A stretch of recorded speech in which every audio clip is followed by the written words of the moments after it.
மாற்றுத்திறனாளி பெண்மணி ஒருத்தவங்க கிட்டத்தட்ட 2 வருஷமா அரசு கிட்ட இருசக்கர வாகனம் கேட்டு அலைஞ்சிருக்காங்களாம். ஆனா 2 மணி நேரத்துல பாலா கடவுள் மாதிரி உதவி செஞ்சு அவங்களுக்கு வாங்கி கொடுத்தது பலரையுமே நெகிழ்ச்சியில ஆழ்த்தி இருக்கு. ஈரோடு கிருஷ்ணபாளையம் பகுதியை சேர்ந்த மாற்றுத்திறனாளி பெண்மணியான பிரேமா அப்படின்றவங்க மணிக்கூண்டு பகுதியில இருக்கக்கூடிய ஒரு ஜவுளி கடையில வேலை செஞ்சுட்டு வராங்களாமா. தினமும் பேருந்துல போயிட்டு வர்றது ரொம்பவே இவங்களுக்கு சிரமத்தை ஏற்படுத்தி இருக்கு. இதுல இருசக்கர வாகனம் ஒண்ணு வேணும் அப்படின்னு சொல்லி பிரேமா அரசு கிட்ட மானியம் கேட்டு கடந்த 2 வருஷமா பல முறை முயற்சி செஞ்சிருக்காங்களாம். ஆனா 60% குறைபாடு மட்டுமே இருக்கிறதால மானியம் தொடர்பான மனுவை அதிகாரிகள் நிராகரிச்சதா சொல்லப்படுது. இதனால மனவேதனையில இருந்த பிரேமா தனியார் அறக்கட்டளை நிர்வாகிகள் கிட்டையும் கேட்டிருக்காங்க. இந்த நிலையில தான் ஈரோட்ல இருக்கக்கூடிய ஒரு தனியார் நிகழ்ச்சிக்கு நடிகர் பாலா அவர்கள் வந்திருக்காங்க.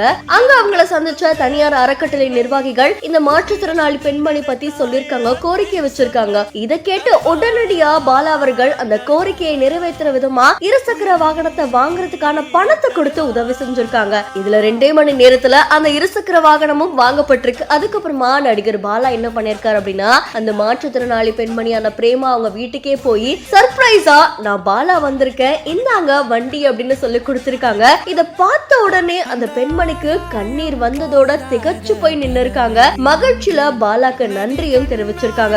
கடவுள் ரூபத்துல பாலா எனக்கு உதவி இருக்காங்க அப்படின்னு சொல்லியிருக்காங்க. இந்த காட்சிகள் சமூக வலைத்தளங்கள்ல நெகிழ்ச்சியை ஏற்படுத்தி இருக்கு. பல நாள் போராடின ஒரு மாற்றுத்திறனாளி பெண்மணிக்கு 2 மணி நேரத்துல பாலா அவர்கள் உதவி இருக்காங்க. அதுலயும் அவங்க என்ன சொல்லிருக்காங்க அப்படின்னா, என்னால முடியுது, என்னால முடிஞ்ச அளவுக்கு நான் கண்டிப்பா உதவி செய்வேன். இது தொடர்பான உங்களுடைய கருத்துக்களை நம்மளுடைய பிஹைண்ட் நியூஸ்ல பதிவு செய்யுங்க. மேலும் செய்திகளுக்கு ஃபாலோ பண்ணுங்க. நான் ஹோட்டலுக்கு அப்போ தான் வந்தேன். ஒரு தனியார் நிகழ்ச்சிக்காக வரும்போது ஹோட்டலுக்கு வந்தேன். அப்போ ஒரு மனு கொடுத்தாங்க. அந்த மனு பார்த்தோன்னே எனக்கு ரொம்ப கஷ்டமாக போயிடுச்சு. 2 குழந்தை வச்சுருக்காங்க. அவங்க வந்து மாற்றுத்திறனாளியாக இருக்காங்க.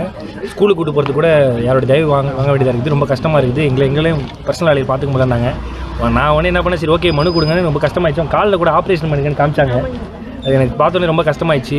நடக்க முடியல அப்படிங்கும்போது சரி ஓகே பைக் வாங்கிட்டு ரொம்ப லைஃபே ரொம்ப ஃபுல்ஃபில் ஆன மாதிரி இருக்கணும்னு எனக்கு ரொம்ப உண்மை இல்லை. நான் தான் அண்ணன் இருந்தார் உணர்வுகள் டெஸ்ட்டு. நான் ஒன்றும் இல்லை, எவ்வளோ காசு ஆனாலும் பரவாயில்ல, இப்போ எனக்கு உடனே ஒரு பைக் வேணும், எனக்கு ஏதாவது கொடுங்கன்னா உடனே காசை கொடுத்தேன். சரி டக்குன்னு பைக் எடுத்து வந்தார். சரி நீங்கள் போய் கொடுத்துருங்க அப்படின்னு. சரி வாங்க போயிட்டு போகலான்னு சொல்லி வந்தால் இப்படி ஒரு விஷயத்தை ஏற்பாடு பண்ணிச்சு. ஆக்சுவலாக ப்ரெஸ் வருவீங்க இதெல்லாம் எதுவுமே என்கிட்ட சொல்லவும் இல்லை, எதுவும் இல்லை. நான் பைக்கு கொடுக்கதான் சொன்னேன். அது என் கையில் வந்து கொடுக்கணும்னு ஒரு நினச்சது எனக்கு தெரியல. நானே எதிர்பார்க்கலைங்கண்ணா. ஒரு பெரிய சர்ப்ரைஸ்னாலும் பயங்கர ஒரு 7-8 வருஷ கனவுகள் எனக்கு இன்னைக்கு நிறைவேறிடுச்சு. எனக்கு இப்போ வாங்கி நம்மளால வந்து வட்டி கட்ட முடியுமா, குடும்பத்தை பண்ண முடியுமான்னு ஒவ்வொரு இடமா ஏறி பயங்கரமாக இறங்கினேன். இப்போ இந்த கிழக்கு தொகுதி கட்சி எலெக்ஷன் வரப்போ கூட என்ன அவ்வளோ தூரம் ஏறி இறங்கினேன். அப்போ வந்து மக்கள் ராஜா சொன்னாங்க, இல்லை உனக்கு நான் வந்து ரெடி பண்ணி கொடுக்குறேன், நீங்கள் கஷ்டப்படாத, உன்னை நான் பார்த்துட்டு தான் இருக்கேன் அப்படின்னாரு. அவர்கிட்ட ஃபோன் பண்ணி கேட்டுகிட்டே இருந்தேன்.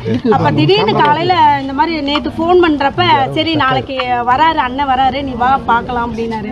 ஆனால் இந்த உடனே எனக்கு எதிரே பார்க்கல, என்னால் பேசவும் முடியல. ரொம்ப சந்தோஷமாக இருக்கு. நீங்கள் நீண்ட காலம் வாழ்கிறதுக்கு ஆண்டவனை நான் பிரார்த்திக்கிறேன்.